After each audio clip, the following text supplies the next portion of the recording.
Welcome back, everybody, to another episode of Flock's Nest Sports Podcast. As always, I'm one of your hosts, Brendan, repping 54, Bobby Wagner of the Seattle Seahawks. Today, we are doing the Week 2 Seattle Seahawks preview versus the Pittsburgh Steelers. This game is in Pittsburgh.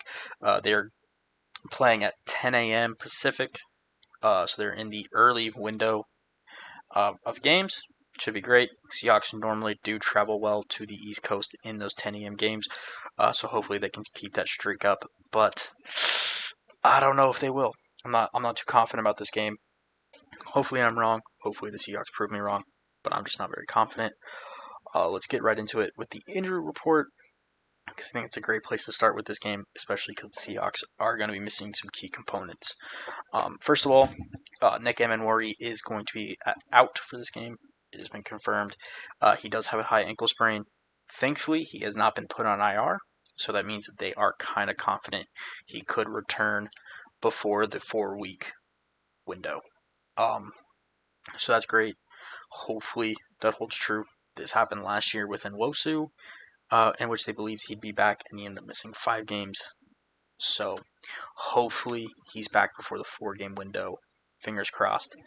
I think he's going to be a huge part of this defense. We saw it when he was in with the 49ers.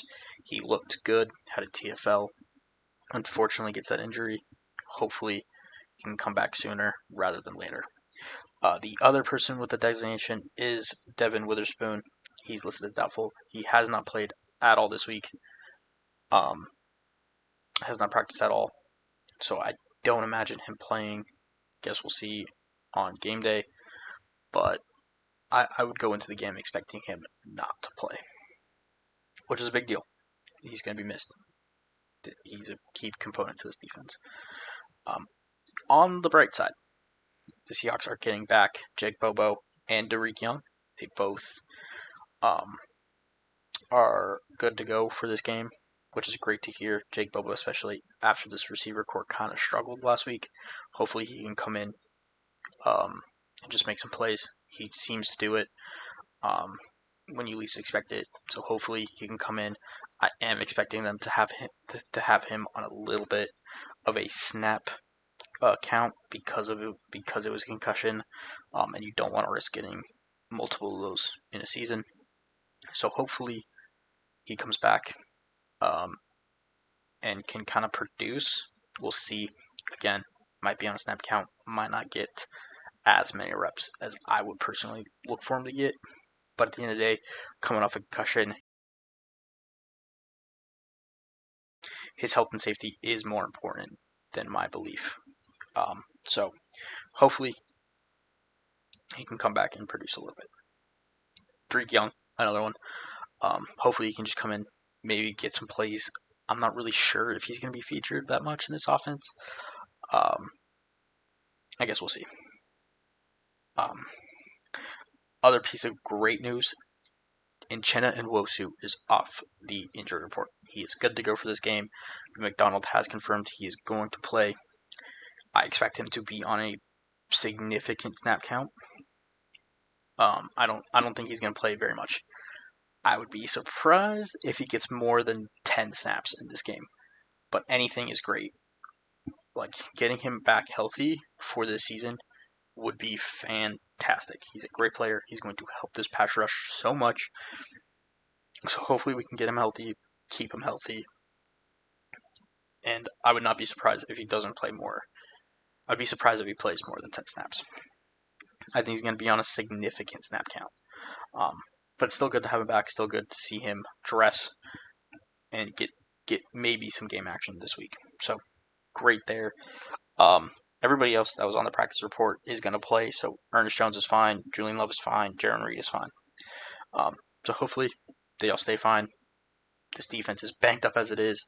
We don't need more. We don't need other key players missing. On the Steelers side, they have 3 defenders out. Banged up defense just like the Seahawks. Joey Porter Jr. is going to be out this game.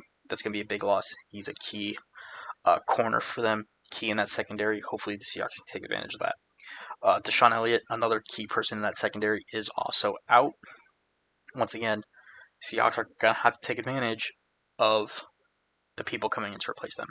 We need this offense to click. We need these receivers to do well.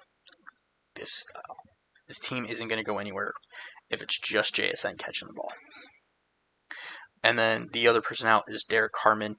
He is just a rookie, but I do believe that he was going to have a real impact on that defensive line. So it's kind of shitty that he's hurt. But at the end of the day, it does favor the Seahawks. They won't have to deal with another defensive lineman that I think is pretty good. Some other guys on their injury report that are all going to play: Nick Herbig, Alex Highsmith, TJ Watt, Cam Hayward are all good to go. It looks like TJ Watt and Cam Hayward was just veteran rest, so they're fine. So keep an eye on that. TJ Watt is a game wrecker, so hopefully he doesn't wreck the Seahawks game. Things the Seahawks have done since they do have Spoon and Emanwari hurt, they have signed Shaquille Griffin to the 53-man roster. This is no real surprise. I think their plan was to always get him on the 53. It just kind of maybe happened sooner than they thought they'd have to. He's obviously just kind of come in, be a backup. I expect Spoon and Joe, or Woolen and Joe, to be the outside corners. Maybe Griffin plays in the slot. I don't know. I think he might just be a backup for this game. And then they released Cody White to make room. He's already signed back with the practice squad, so there's no harm there. And then I would expect them to elevate D'Anthony Bell on game day with Emanwari being hurt, mainly because Bell can play slot. I think he can play the Spoon role and he can play the Emanwari role. So I think it would just make sense for him to be elevated. So I'd look for that. And I think that would be fine if they elevate him. Other elevations, I have no idea, but that's the one that I would watch for. So yeah, good there. I think bringing up Griffin is a great way to just stabilize that secondary with the injuries. Things I'll be watching for in this game is the offense, really. This offense needs to gel. Is it going to bounce back from last week, or does it actually need more time to gel? I think this offense will eventually figure it out. It's just whether they need more time. I'm hoping they figure it out this week, because I think if they don't figure it out this week, it's going to be a really hard game for the Seahawks to win. They're going up against a good defense and an offense that did really well last week against a pretty good Jets defense. So I'm banking we need the offense to step it up. With that, which receiver steps up? Is it Kupp? Is it Horton? Is it Bobo? Who is it? Who steps up other than JSN? The other thing I'm looking at, did Charbonnet win the running back one job? Kenneth Walker did not look good against the 49ers. Do they still think Walker is the guy? Do they give Charbonnet more carries? What's going to happen there? I personally would give Charbonnet the carries. I'd give him more. Obviously, Kenneth Walker is a great running back at times. But man, the past couple seasons, he just hasn't looked like it. He's liable to get hurt. I think Charbonnet should be the bell cow running back in this system. So I'm really hoping there. I just want to see them commit to the identity we saw in the preseason. Run the football, get under center, play action, bootlegs. What worked in the preseason and what worked in the limited drives we saw against the 49ers. I want them to just commit to the identity. If you lose, but you commit to the identity, I can live with it. I don't want to see us lose, and we play not what we want to play on offense. So I'm really hoping we see that, like, so much. I cannot describe to you how much I need them to just commit to the identity of this football team. But that's it for the offense. I do want to also see the offensive line continue to build upon kind of the success they had against the 49ers. 8 pressures, 3 QB hits, and a sack is actually pretty solid. It's nothing like spectacular, but it's a good day. I just want to see them continue to build upon that. If they can limit TJ Watt, that would be great. You're not going to ever stop TJ Watt, but if you could just limit him, we're good. Defensively, how are they going to be without Spoon? How are they going to be without Spoon and Emanwari, more specifically?